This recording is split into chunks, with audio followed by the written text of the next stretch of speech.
you guys, it's Emily. So today I'm going to be telling you all the videos that I've read. What? Hi you guys, it's Emily. So today I'm going to be telling you all of the different books that I've read so far 2016, 2007. Welcome back. This is the silent artist, Emily Squires. So today I'm going to be telling you all of the books that I've read so far in 2017. I've been keeping a list. It's not exactly up to date. I stopped writing them down probably in May sometime. But I know the rest of the books. I'll be giving you a quick little synopsis of each one and like how I rate it. Book number 1 is Three Dark Crowns by Kendara Blake. So the first book is Three Dark Crowns by Kendara Blake. And so this book is about 3 sisters who all were born, and basically it's a kingdom where there's always triplets, a set of triplets, and they all have different powers. And the powers can be, there's like a poisoner, naturalist, and something else. I don't remember.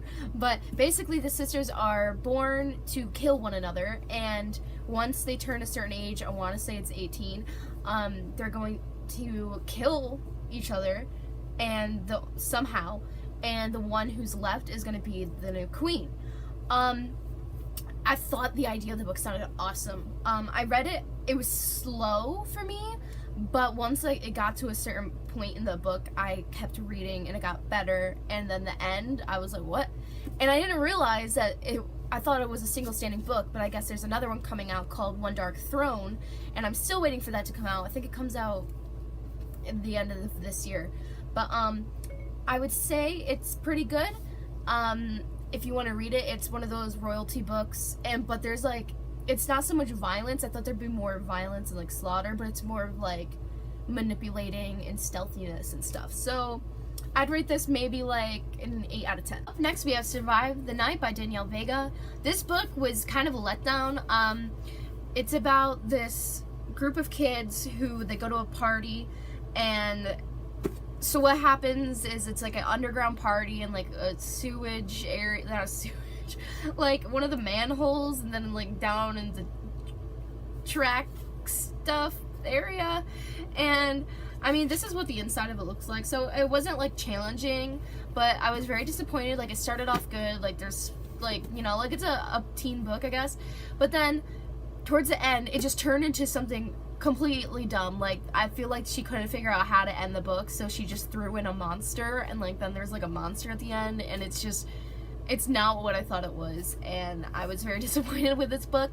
But I hear her other book, The Merciless, is good. I own it. I still haven't read it because I'm kind of like, I don't want to read it and get disappointed and let down like I was with this book. So I would rate this maybe 4 out of 10, if that. Next is Stolen by Lucy Christopher. Now this book was definitely had conflicting feelings, because this girl, she gets kidnapped, and she I think it's in Australia, or I think that's where she gets, yeah, it's Australia or something like that, where she gets taken to, and it's her living with her captor, and it's her relationship with him, and you learn more about this guy. And it's been a while since I read it. This was like, these are back in January, but I remember having such a conflicting feeling in the way the book ends. You're like, okay, all right. And like I guess it depends on who you are, how your morals are. But overall, I thought it was a pretty interesting book. Like it was in depth. Like it was a pretty easy read. I remember reading it in like 2 days, I think. I remember it. I could have read it in one. This is a book I could read in one day, but you know, back in school time, don't have as much time. So I'd rate this 7 out of 10. Why We Broke Up by Danielle Handler, and the art is by Maria Coleman. This book, it was good, but it wasn't as good as I was expecting it to be. So here is a girl who writes a letter to her ex-boyfriend Ed, and has a box of a bunch of different things, like from the relationship that they had together, and each chapter is about like each separate thing, and it gives like a story.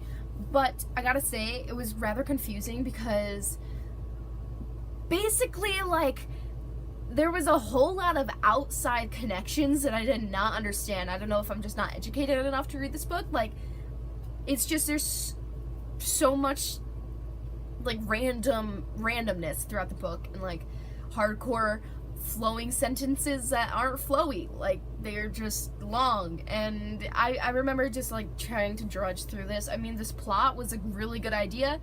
I loved the best friend of the main character. I just think that it could have been written better. I'd give this 6 out of 10. Next book is Milk and Honey by Ruby Kaur. It's a poetry book. I do not have it with me because my sister is borrowing it, but it's like a black and white cover, and I thought the book was I read it in a day, like I think on the car ride home from somewhere. But basically I thought it was very good. It had a lot of great messages. I love poetry. I'm actually writing my own poetry now, but I do think that it's kind of, it got popular and it's overrated now. Like I've definitely read better poetry, but I'm not one to, like, it wasn't bad, it was really good. I guess I'm being really critical. It was really great. Like, it's a great poetry book. I would recommend reading it on a lot of like feminism and basically dealing with being a female and how life sucks and all this jazz. So it was really good. I would rate it 9 out of 10. Next book I also don't have, but it's a Natasha Preston book, The Cabin. I read the other 2 books by her, Awake and The Cellar. My sister's also borrowing The Cabin, that's why I don't have it. But so The Cabin is about a group of kids who, they go out to the cabin house, one of theirs, and this girl, she just oh yeah, so it's like in the mindset of one girl. I don't remember the characters' names at all, but someone gets murdered there, and it's all of them trying to figure out which one of their friends like killed the person. And then like there is a plot twist in the end. I thought it was good. It's not hard reading. It's an easy breeze. I've been reading, I kind of just read simple books to get through them, I think during the school year, but yeah, it was a good book. I don't remember much about it because I read it really fast. 7 out of 10. So this next book is by Jay Kristoff, one of my favorite authors. Illuminae. Sorry, I don't have the cover slip on it. I actually don't know where it went because I moved halfway through the year. But this book was really freaking good. So it's about this girl named Katie and a boy named Ezra, and they kind of broke up, and they get onto two different spaceships, and it's them communicating with each other through like online messaging. And just freaking look at the inside of this. It's a sci-fi, and I don't normally, it's like a sci-fi high-tech book, so I don't normally read these type of things, but it was freaking awesome. I still have to read the other one. I do want to say that this book is great, but I like Nevernight better, and I want to reread Nevernight. It's another one of Jay Kristoff's books. I would give this a 9 out of 10. Holding Up the Universe by Jennifer Niven. This book is so freaking good and emotional. So I read this in one day, exactly one day, like I think it was like 10 in the morning to 11 at night, and I had a lot of time during this period of time to read because I wasn't allowed to do anything else, so I just read. And basically this book is freaking great. So this girl, let me remember her name, give me a sec, Libby Strout. Oh yeah, Libby Strout. She's like fat, like really fat, like she had to like be pulled out of her house with a crane fat, and then she loses some weight and starts going back to school, and this boy named Jack Maslin, he is dealing with his own shit, and it's him and her, like, okay, well, he has this problem where he can't remember anyone's faces, like even his family, like he'll see their face and have to like make educated guesses to see who they are, and like he mostly can tell who his family is, but it's getting worse, and it's them like dealing with their crap together, and it's beautiful, and I think it's a great read. I definitely highly recommend it, and I give this 9 out of 10. And if you're curious why I'm not giving any of these 10 out of 10, is because that's for my only like all-time favorite books, and we're not there yet. Next was a school book, Lord of the Flies. That book was twisted as hell, and I think it was great. 7 out of 10. Okay, here we go. Here's a 10 out of 10 book. Where is it? No, like legit, where is it? It's over there.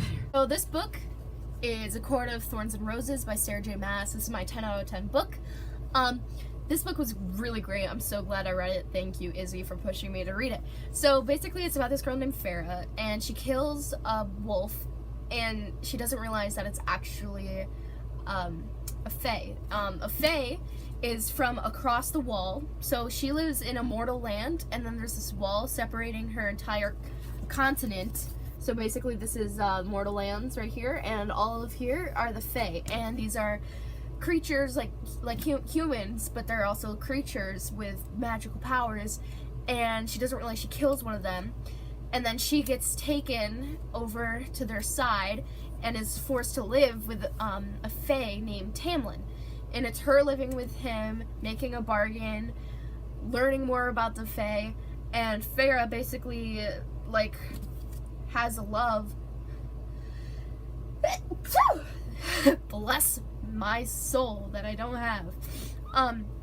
It's basically Farah falling in love and figuring things out with all of the fairy lands, and it's a great freaking book, and it's hard to explain because, you know, it's so in-depth. Like, you can't just be like, it's about this, because no one's gonna understand what you're saying, like. So after I read Court of Thorns and Roses, I got into a really big reading slump. I tried reading the sequel, but I couldn't, and I'm reading it now, but a lot of stuff happened and I just couldn't read. But then one day I picked up a book and I just needed to breathe through it, so I read Everything. So it's about this girl named Maddie. She has SCID, which is basically you have allergies and you're allergic to everything. So she's grown up in her house and lived there for 18 years. And a boy moves in next door named named Ollie, and it's her and him communicating, and she becomes daring, and she like puts her life on the line for him. And there's a big plot twist at the end, I gotta say. If you saw the movie's not nearly as good as the book. The movie's great, like, it's great if you read the book, but like the book was really good. But I did like the movie because Nicholas Robinson, and it was great. But the book is better. 8 out of 10. Then I read Slaughterhouse V for no reason whatsoever. I bought it from Barnes & Noble. I was like, hey, that looks good. It was weird. It was great. It was an old book. It was a classic. Can't really give you a good description of it, but it's got this guy going through his memories and stuff. I don't know how to describe it. I think you just gotta read it, honestly. It wasn't great. It wasn't awful. It was, yeah, 6 out of 10. Also, by the way, I sound really weird. At least I sound weird to myself because I rearranged my room and there's dust, you know, just like everywhere, and I have allergies to dust and it's really bad, and that's why I sound weird. So, and then I recently read The Circle. The Circle was actually really good. It's super cool, actually. So this girl named May, she gets accepted to work at The Circle, and it's this big, huge, it's almost like a really large campus, like a university. And it's them basically rethinking how the world can work. It's really freaking cool. Like, my reviews on books aren't good, but like this book was cool. Like, it gave a whole different perspective on how life could be, like how we function as a community. And it was messed up too because it took out a lot of morals, but it was more functionable. I think that, and then basically she sees how it can be corrupt, and she tries to figure it out how to stop the circle, and then it gets cool and stuff. The movie totally like made me upset because halfway through the movie the plot was like we're gonna go the opposite direction of it where it actually goes. The book is great. Ending was like, no way. Like, you're like, are you kidding me? Like, why? So there's a plot ending, a plot twist, whatever, but I would give this an 8.5. No, I'll give it an 8. So then I read another poetry book called The Princess Saves Herself in this one by Amanda Lovelace. This was super cute. There was a lot of references to like other books. Like, I know Harry Potter was one of them. Shiver, I think, was one of them. There were a few. And it was super cute. And it was actually like more, I think, more relatable stuff than Milk and Honey. Like more like my age, like my lifestyle type of thing. Definitely aimed towards readers, like people who read a lot of books. That's what I mean. This was really good. I liked it a lot. It was quick. I actually read this the day I bought it, right after I read it at my friend's house, and I finished it right then and there. So I don't think that's how we're supposed to read these sort of books. I think you're supposed to like read a little bit and then go back to it, but that's not how I've done it.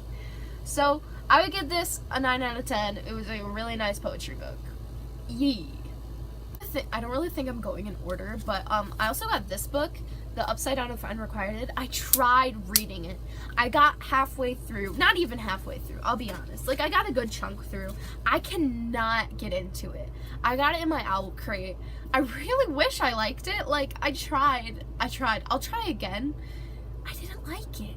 It's like about this girl. So it's about these two sisters who are like, the one's a lesbian and she's like into this girl, and the other one's liked a lot of guys but has never had a successful relationship, and that girl starts liking a girl, and I don't know, it was just confusing. I didn't like it, like not because of like the lesbian thing, just because it wasn't exciting. Like, I don't know, I'm not into these sort of contemporary things, I guess. I don't know. So I can't really rate it because I never read it, but from what I read, I would give it like a 4. Okay, and the last book, and the book that I'm actually currently reading, is A Court of Wings, not Wings and Ruin, oh my god. A Court of Mist and Fury, the sequel to A Court of Thorns and Roses. So I guess I can't really give the plot away for this one, but it's really good so far. Gotta love Reese, but you gotta be like, what about Tamlin? So, yeah. So I do hope you guys enjoyed this video. I tried to make it fast, but it's probably gonna be really long. I'm gonna try to actually, like, post a video every month of the books that I've read, like, you know, like, kind of like a wrap-up thing. But, hope you guys like this video. If you want book recommendations, I guess you can ask me. I mean, I can't really do that. Like, I'm not good at recommending people books. Like, I'm just like, this is what I really liked. I don't know if you'll like it, but I think you should read it. That sort of thing. Yeah. Please like this video. Maybe comment if you've read one of these books, or if you want to, what book looks interesting or sounds interesting. Yeah. Alright. Bye!